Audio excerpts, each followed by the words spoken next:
నిజామాబాద్ నగరంలో వెలిసిన అతి భారీ వినాయకుడు, అది కూడా మట్టితో వెలిసినటువంటి భారీ వినాయకుడు అందరినీ ఆకర్షిస్తున్నాడు. ప్రతి సంవత్సరం కూడా నిజామాబాద్ నగరంలోని పోచమ్మ గల్లీ చౌరస్తాలో భారీ విగ్రహాలు, అది కూడా మట్టితో కూడినటువంటి విగ్రహాలని ఏర్పాటు చేయడం అనేటువంటిది ఒక సాంప్రదాయంగా తీసుకొచ్చారు. 2012 నుంచి ఈ యొక్క ఆనవాయితీని కొనసాగిస్తున్నారు.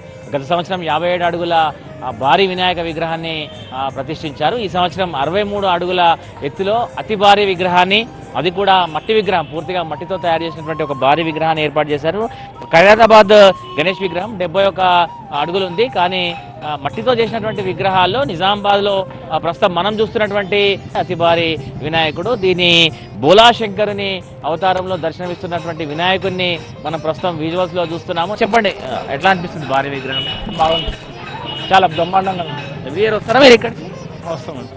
చాలా బాగా అనిపించింది. ప్రతి సంవత్సరం ఇట్లానే మట్టి విగ్రహం ప్రిపేర్ చేసి మాకు అంత మంచి దర్శనాన్ని అందిస్తున్నందుకు అందరినీ కృతజ్ఞతలుగా కోరుకుంటున్నాను. వేస్ట్ చేయకుండా మట్టితోని సంస్కృతిని కాపాడుకుంటూ బాగానే చేస్తుంది. ఎక్కడి నుంచి వచ్చారా మీరు? మీకు లోకల్ ఎట్లా అనిపిస్తుంది ఇంత పెద్ద విగ్రహం చూస్తున్నారు? మంచి చాలా బాగా అనిపిస్తుంది, మంచి బాగా తృప్తి అనిపిస్తున్నాను. చాలా పెద్ద, చాలా ఎత్తు ఉంది. ఎప్పుడు అడుగు ఎరుగుతూనే ఉంటుంది, కొంచెం కొంచెం. ఎవ్రీ ఇయర్ వస్తారా?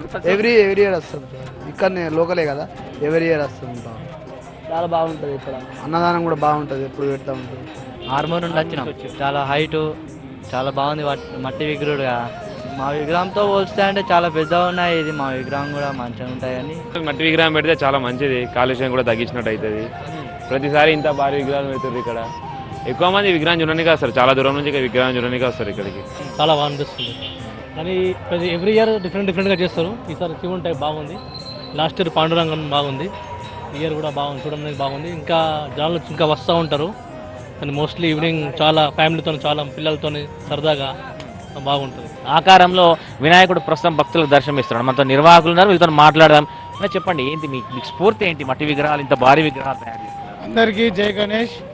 పర్యావరణాన్ని కాపాడాలనే ఉద్దేశంతో మా రవితేజ యూత్ సొసైటీ ఆధ్వర్యంలో మా సిల్వర్ జూబ్లీ సందర్భంగా 2012లో ఈ యొక్క మట్టి విగ్రహాలు ప్రారంభించడం జరిగింది.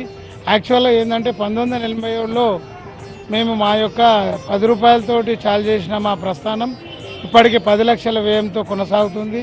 మేము చిన్నతనం నుంచే గణపతులు బాలగంగాధర తిలక్ గారు ఏదైతే మనకు దారి చూపిరో వారి బాటలో ప్రయాణిస్తూ పిఓపిల గణపతులను నిషేధించి పర్యావరణాన్ని కాపాడాలనే ఉద్దేశంతో 2012 నుండి భారీ మట్టి వినాయక విగ్రహాలు ఏర్పాటు చేయడం జరుగుతుంది.